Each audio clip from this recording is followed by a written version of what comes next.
The frost hadn't melted since dawn, and the sky stayed low all day, pressing like a hand over the prairie. Elam Thatcher, thin for 14 and quieter than most, stepped down from the porch without a coat, the porch boards moaning underfoot. His breath fogged and vanished as soon as it left his mouth. In his arms, he carried the patchwork blanket stitched by his grandmother, a worn, sun-faded thing with one corner torn where the dog had chewed. He didn't tell anyone where he was going. The barn sat at the edge of their land, where the fence leaned tiredly, and the weeds had long since taken hold. Crows clustered there watching. The air smelled of cold hay and old blood from butchering season. He heard nothing at first, just wind threading through the slats like fingers feeling their way. Then the sound came again. Soft. Not animal. Not wind. He rounded the barn slow, boots crunching frost. And there she was. A woman. Lying half-curled beside the fence, her legs awkward, bare feet pale and cracked, the soles cut open like paper. She wore a buckskin dress, once beautiful, now soaked through.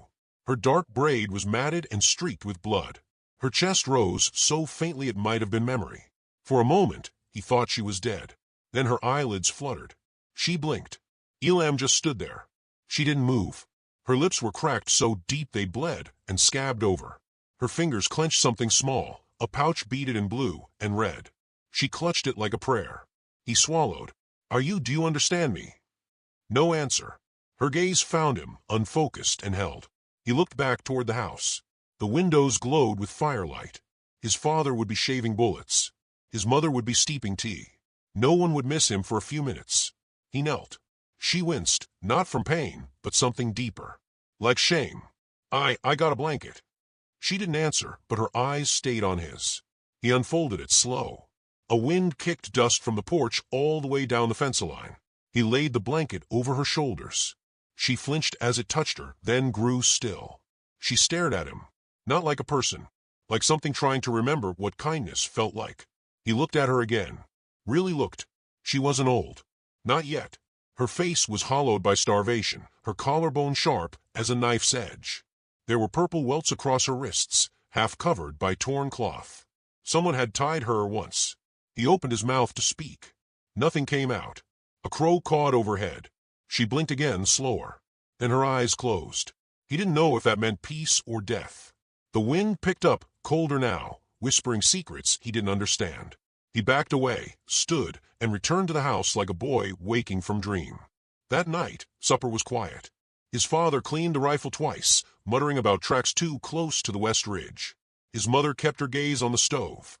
Elam didn't speak, but he kept glancing at the door, as if he'd left something outside. He dreamt of breathing that came in gasps, of blue beads scattered across snow. At first light, he returned. She was still there. Alive. Barely. The blanket steamed slightly, damp from her breath. She hadn't moved much, but the pouch had shifted closer to her chest. He brought her water in a tin cup and half a biscuit he'd hidden in his sleeve. She drank slow, blinking hard with every swallow. He whispered, "You got a name?"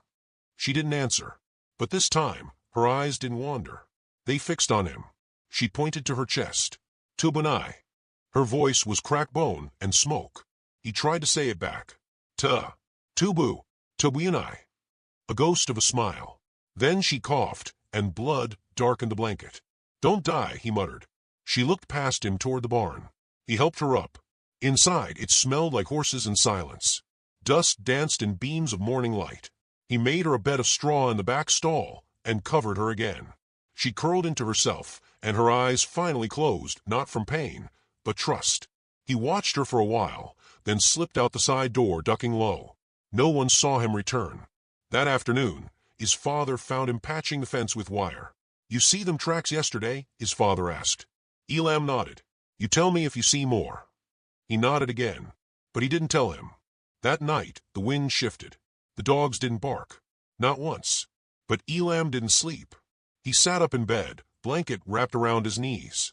Something in his bones felt hollow, like something had been removed and not yet replaced. He rose, crept to the window. The stars were out, but the prairie didn't look right. He pressed his face to the glass. Nothing moved. Then, in the far dark, he saw them. Not riders. Not torches. Just shapes. Still and tall and waiting. He held his breath. The barn was lit inside just faintly. A candle? Or a lantern someone else had lit. He slipped his boots on, heart thudding. Outside, the frost was thicker now, crunching underfoot like brittle bone. He crept around the side of the house, past the chicken shed, toward the barn. The door was ajar. Inside, she sat upright, awake. Her braid was untangled. The blanket still draped over her, but her eyes were clear now. Ancient. You shouldn't be here, she said softly. You shouldn't be alive, he replied. Something passed between them then. Not words. Something quieter. She reached into the pouch and pulled out a carved piece of wood. An animal, he thought. A horse or maybe a buffalo. She pressed it into his palm. You saw me, she said. No one does. He stared down at the figure. A breeze stirred behind them. The horses in the stalls snorted. The candle flickered. She turned her head sharply toward the east window. What is it? She didn't answer. But outside, on the ridge line, something shifted. Elam crossed to the window. There. Dark against dark. He counted 3, then 5, then 8. Figures. All still. All mounted. None moving. Watching the barn. He stepped back, heart in his throat. Do they want you? He asked. She didn't move. They want to see. He turned to her. See what? She looked at him then, not like a boy. Like a question. That you gave me the blanket, she said. He swallowed. I just did what felt right. That's what they're afraid of. He didn't know who she meant. Not yet. But he would. Outside, the line grew. More horses. More shadows. A stillness so deep it pressed against the wood. The prairie was holding its breath. And Elam, 14 and shivering in a barn with a woman who should have died, felt something ancient coil in his chest, like a string pulled tight by hands older than history. He stood by her side.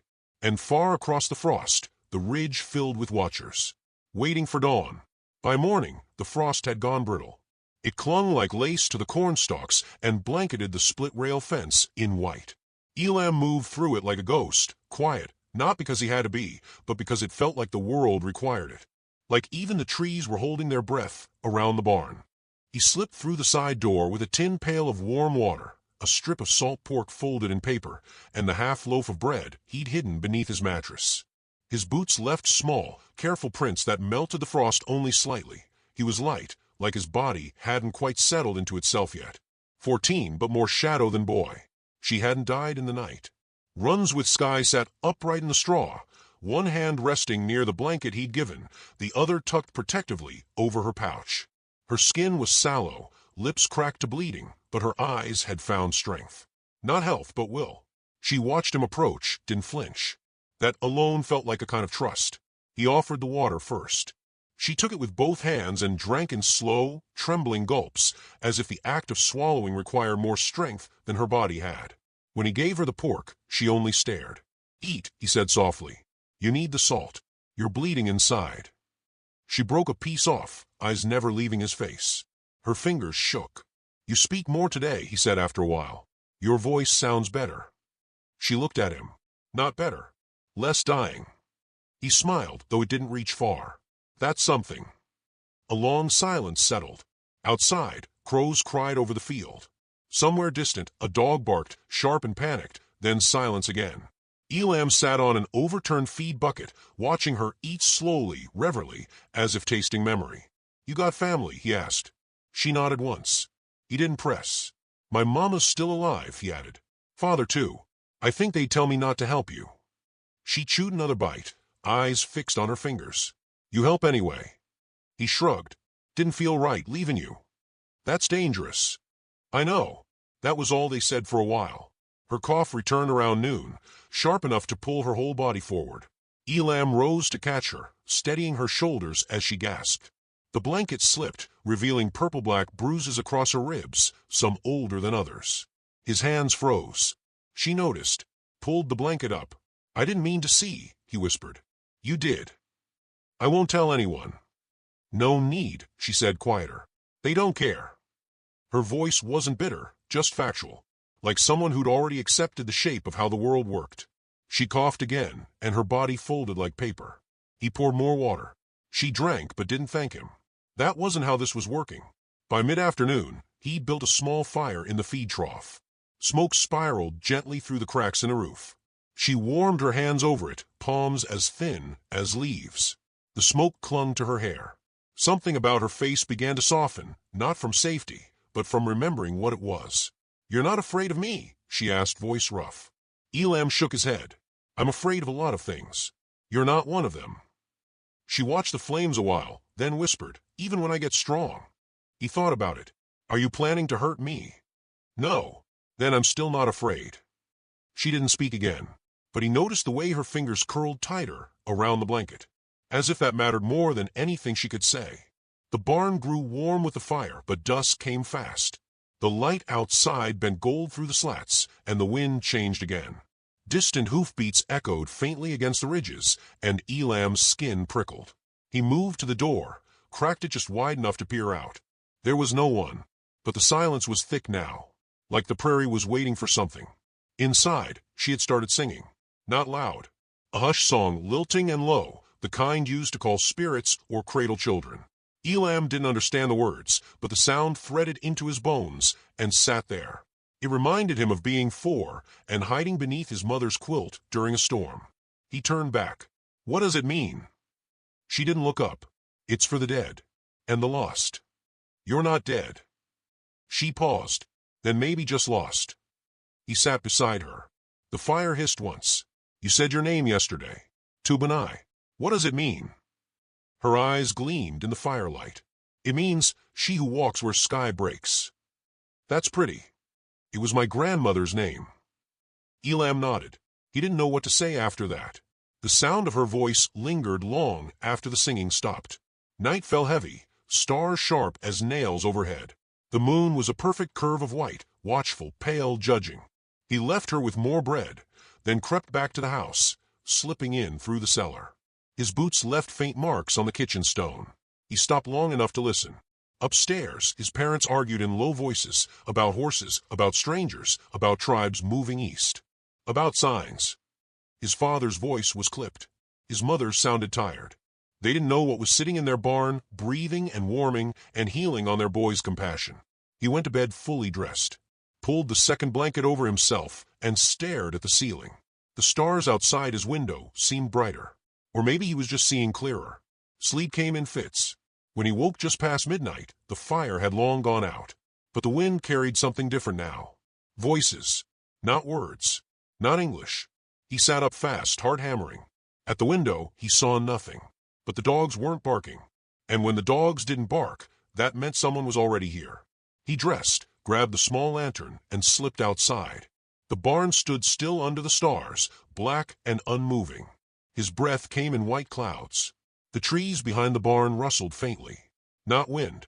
He reached the door. Inside she stood, on her feet, hair falling down her back, cheeks flushed with blood again. Not fully healed, but not dying either. She turned when he entered, said nothing. "How long ve you been standing?"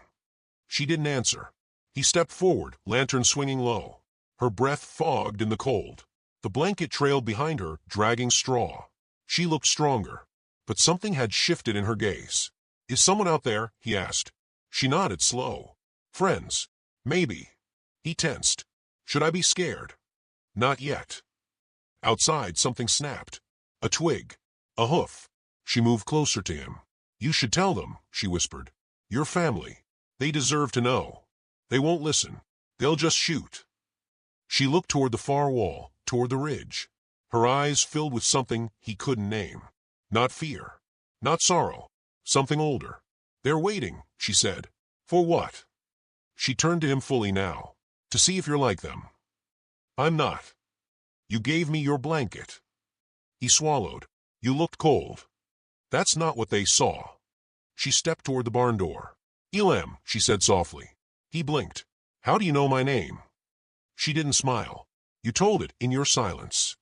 And then she opened the door. And outside, on the hill, under the cold fire of stars, the ridge was full. Dozens, maybe more. Mounted, silent, unmoving. All of them watching the barn. At sunrise, the wind bent the grass flat, and the ridge above the Thatcher homestead stood dark with horses.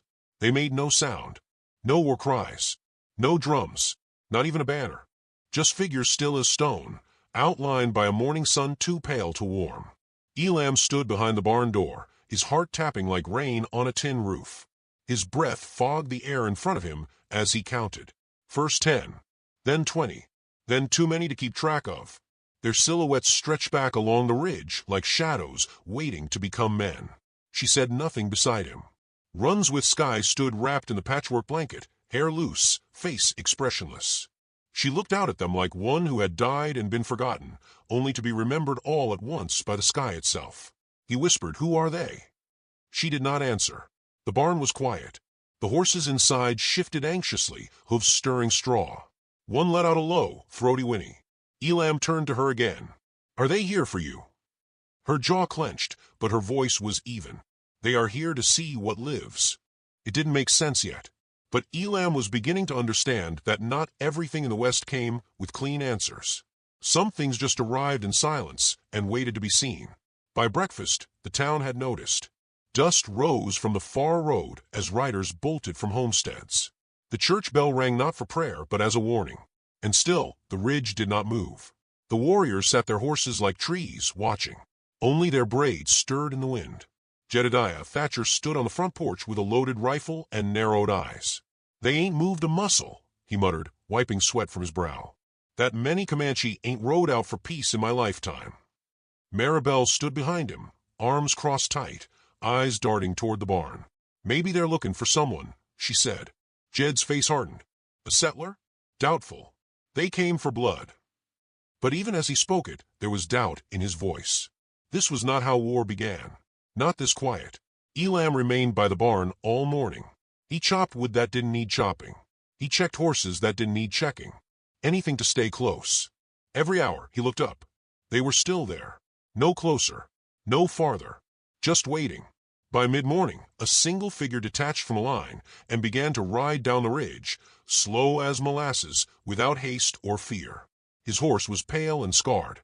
The rider wore no war paint, only a weathered buffalo hide cloak. His hair was long, streaked with gray, and his expression was carved from river stone. Runs with Sky saw him and inhaled sharply. The sound wasn't fear. It was recognition. Elam asked, "You know him?" She nodded.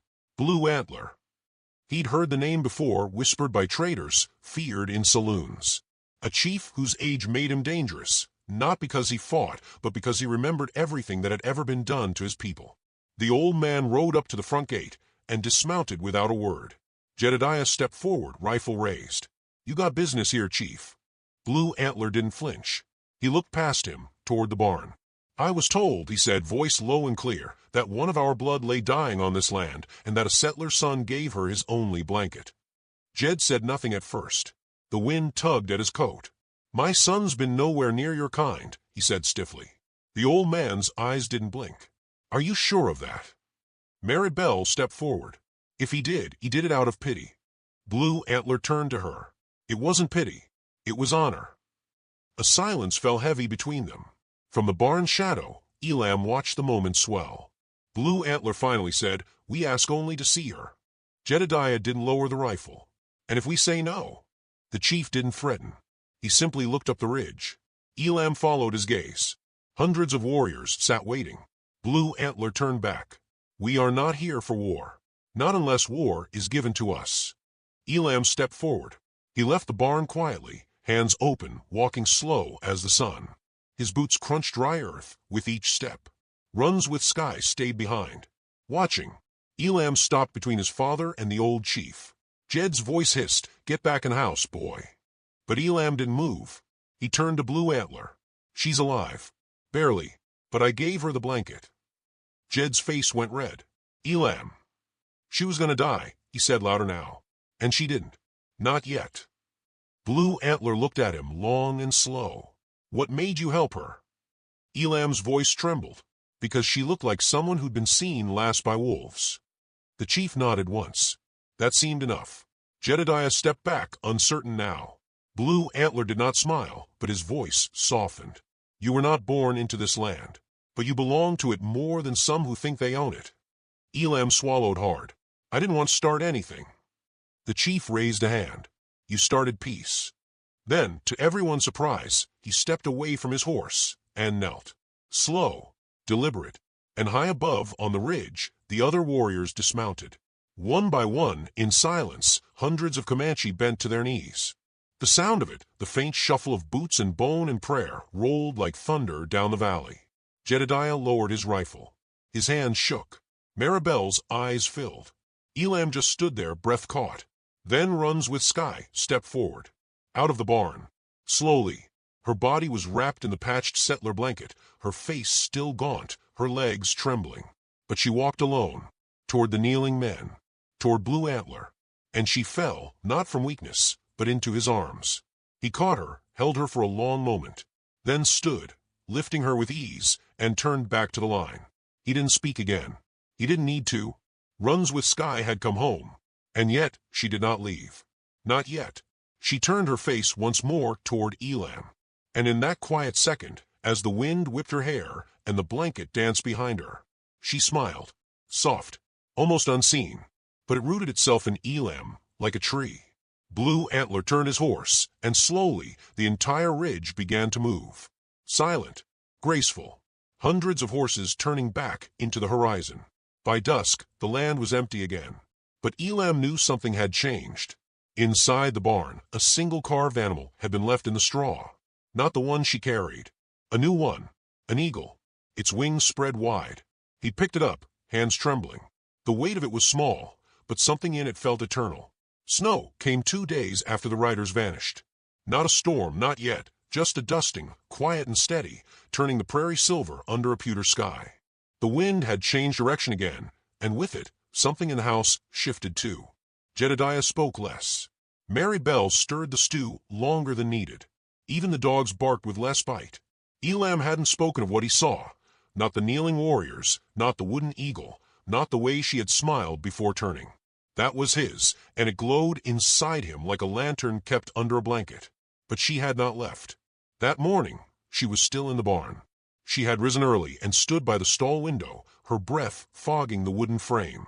The patched blanket hung from her shoulders, her face turned toward the hills that now held no one. She looked smaller somehow, tired in a different way. Elam watched from the loft ladder. He hadn't meant to spy, but something about her stillness held him. "You should go home," she said without turning. "Your mother will want your hands at the table." He climbed down anyway. "You slept." "Enough. You should eat." She nodded but didn't move. He handed her the tin of dried apples he'd kept wrapped in cloth. She took one, holding it like it was foreign. "You going to stay long?" he asked, then immediately regretted it. Not because he didn't want her to, but because he didn't know if he had the right to hope. She looked at him now. Her eyes held something unreadable. "I shouldn't have stayed at all." He shifted. "They came for you." "No, they came for what I might have been." "You were theirs." She shook her head. "I was a burden. Dead weight they thought gone. I don't belong to anyone now." "You do," he said before thinking. "Here." Silence bloomed between them. She returned her gaze to the snowy field. "Your kindness is too large for your frame, Elam." He flushed. "It's just a blanket." "No," she said. "It was the first warmth I'd felt in months." He didn't know what to say to that, so he said nothing. Later, she swept the barn floor. It wasn't expected. She didn't ask permission. She just did it. And when Maribel came with a bucket of soup, the woman took it without thanks, but not without grace. That night, Elam's father said little. He stirred the fire and looked out the window long, as if waiting for someone who hadn't arrived. "She'll leave soon," he muttered, though no one had asked. Maribel nodded, not looking up. "Let her choose when." "She don't belong here." "No one does, Jed. Not really."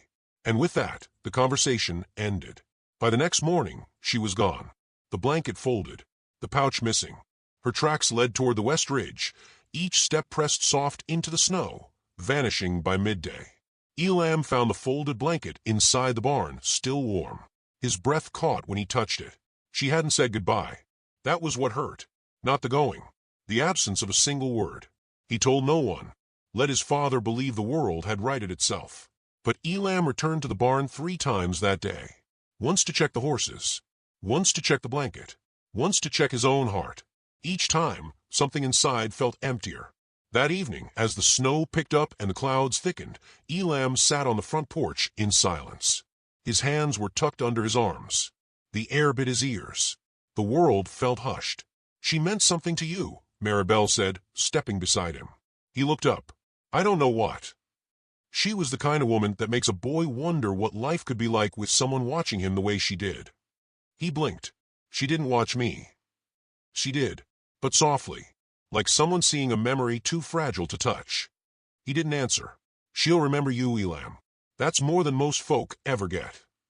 That night, he dreamed of smoke curling through tall trees, of a river running red, of a voice singing words he didn't understand. He woke before dawn, and when he opened the barn door the next morning, she was there. Curled on the straw again, face pale, shoulders shaking with a fever that hadn't been there before. He ran to her side, panic catching in his throat. Her skin burned. "I didn't mean to come back," she rasped. "But the cold." He covered her with the blanket and yelled for his mother. Within minutes, the house came alive. Maribel helped him carry her inside. Jedediah said nothing, just stepped aside. They laid her on the cot in the parlor, and for 3 days, she drifted in and out of fever dreams. Elam sat by her side, wiping her brow with cool cloths, whispering nonsense to fill the silences. "She was halfway to the ridge," Maribel murmured, and turned back toward the barn. "Why?" "Something stronger than cold," she said. "Something unfinished." On the 4th day, the fever broke. She opened her eyes to the soft yellow of lamplight and found Elam sleeping beside her cot, knees drawn to his chest, breath slow. She whispered his name. His eyes opened. "You're back." "I tried to leave," she said. "I know, but I kept seeing the way you looked at me, like I wasn't broken." "You weren't." "I was." Elam sat up. "Not to me." She reached for his hand. He didn't flinch. Her fingers were weak, but warmer now. "You shouldn't have followed me." "I didn't," he said. "I waited." Her breath caught. "Why?" she asked. He shrugged. "Because sometimes people don't know they're allowed to stay." She said nothing. Maribel brought broth and set it gently on the table. She didn't interrupt, just touched the woman's shoulder and left the room. Outside, the snow had deepened. The world had grown white and soft, like a wound wrapped in cotton. "You shouldn't come back," Jed said that evening, standing by the window. "But I'm glad you did." Runswith Sky looked at him, surprised. "You remind me of a woman I knew," he said. "One who didn't flinch when the world turned cruel." She didn't answer. He nodded once and left. That night, Elam helped her sit by the fire. She watched the flames dance like stories told without words. Her eyes followed each flicker. "I thought I had no place," she whispered. "But I think I had just never been invited." Elam looked at her. "You were never not welcome." "No one ever told me that before." "I'm telling you now." She turned to him. "Do you know what they called me when I was little?" He shook his head. "Little sky ghost," she said. "I used to wander off. Said the clouds whispered things to me." "Do they still?" "Not as much. Maybe they're waiting for you to listen again." She smiled faintly. "Maybe." The fire popped. And then, as the embers dimmed and the snow fell steady outside, she turned toward him, full. "I think I need to leave again." He froze. "Why?" "Because it's too much." "Too much what?" "Being cared for." He said nothing. She leaned forward. "I don't know how to be loved. I know how to survive. But love, it's loud. And soft. And it hurts." Elam stood. "Then stay until it stops hurting." Tears welled in her eyes, unfallen. "I can't promise that." "You don't have to," he said. "Just don't go before you're ready." She reached for his hand again. This time, she held it longer. The snowstorm built through the night. By morning, the drifts came up to the windows. The house became a cocoon, 3 souls moving around each other with quiet grace. For the first time, she laughed. Just once. At a story Maribel told about Elam stealing jam as a toddler. And for the first time, Elam's father looked at her and didn't look away. Later that afternoon, she stood at the edge of the porch, blanket wrapped around her, eyes toward the now empty hills. She breathed deep. "I was going to leave again today," she said. Elam stood beside her. "Why didn't you?" She looked up at him. "Because I remembered your voice when you said my name." He nodded, swallowing the lump in his throat. The snow stopped just before sunset, and across the plain, far and faint, a single rider appeared. Dark against the white, riding slow, toward the barn. The rider came alone. No war paint, no torch, no banner. Just a dark figure riding slowly across snow that swallowed hoofbeats and hushed the world. Elam stood beside the porch rail, his breath clouding the air, hands curled against the cold. Behind him, Runs with Sky stepped out into the pale light, the quilted blanket around her shoulders and her hair loose against her back. Her eyes narrowed, not in fear, but in something deeper. Recognition, perhaps, or resignation. Jedediah emerged from a house with a rifle under one arm, but he didn't raise it. The way the rider moved told them all he wasn't there for violence.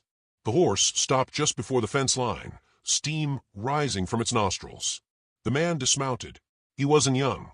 Scars marked his cheeks. His coat was wolfskin, too fine to be settler-made. He had the look of someone who had ridden far, not in distance but in years. A man hunted by choices. He looked at Elam, then at the woman beside him.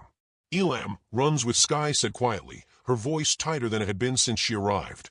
"Go inside." He didn't move. The man stepped closer, his boots crunching snow. His gaze flicked toward Jedediah, who met it evenly. "I didn't come to fight." "Good," Jedediah said. "You wouldn't win." The man nodded, then turned to her again. "You left without finishing." "I wasn't yours to finish," she replied. "You vanished after the treaty. I ran after the bruises." His jaw tensed. "That was not what I meant." "But it's what you did." Elam looked between them, breath shallow. He could feel the storm beneath the quiet. The barn door stood behind them, slightly ajar, and in that moment it felt less like a building and more like a witness. The man lowered his voice. "You were promised to me." Runs with Sky nodded. "By men who never asked if I agreed." "You wore the red necklace." "Because I was a child. Because I didn't know it meant I was owned. I never touched you in hate." "You touched me in expectation," she said, fire flickering under each word. "That's a slower kind of death." Jedediah shifted behind Elam. "This is settler land. You said your piece. Leave now." The man's hand twitched near his belt. Not for a weapon, but for the habit of reaching when cornered. He looked at Elam. "Is this the boy?" "I am," Elam said quietly. The man studied him. "You gave her a blanket." "I gave her warmth." The man's lip curled. "She belonged to us." Elam stepped forward. "No, she belonged to no one. And maybe that's why you lost her." There was no shout, no raised voices, just cold breath and snow crunch and the weight of too many years between the three of them. Runs with Sky didn't look away. She stood taller now. "You came all this way," she said softly, "and still you don't see me." The man exhaled. "They'll come for you." "Let them." "You'll bring war." "No," she said. "You will, because you cannot stand to see a woman choose peace where she was meant to bleed." He stepped back like she'd struck him. His eyes burned for a second, and then he turned, swung into saddle, and rode off without another word.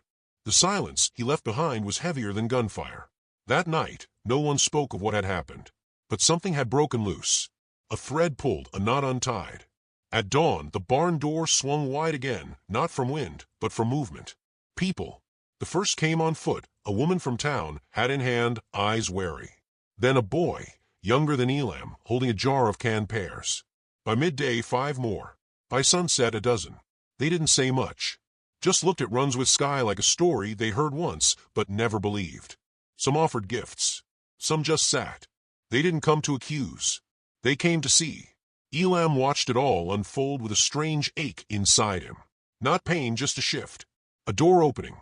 That night, she sat beside him in the barn, firelight warming her cheek.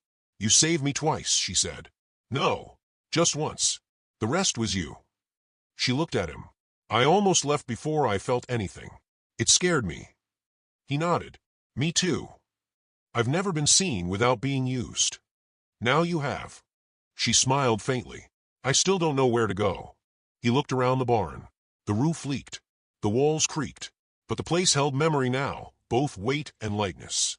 "Then stay until you do." She leaned against the post. "What about your family?" "They're already changing." Indeed, Jedediah had started leaving his rifle on mantel. Mary Bell no longer looked through the curtains when a shadow passed. The dogs barked again, just not as often. One morning, 3 days later, the same ridge that had once held warriors now held wagons. 17 of them. Comanche. Not for war. For something else. A council. Blue Antler stepped from the lead wagon. When he saw Elam, he smiled in the way only men who have buried sons and forgiven enemies could. He approached the barn, stopped at the threshold. She walks again. She does. Blue Antler nodded. And you? Elam hesitated. I think I've changed. The old man's eyes narrowed in gentle scrutiny. Then you're becoming something worth remembering. Inside the barn, Runs with Sky stepped forward.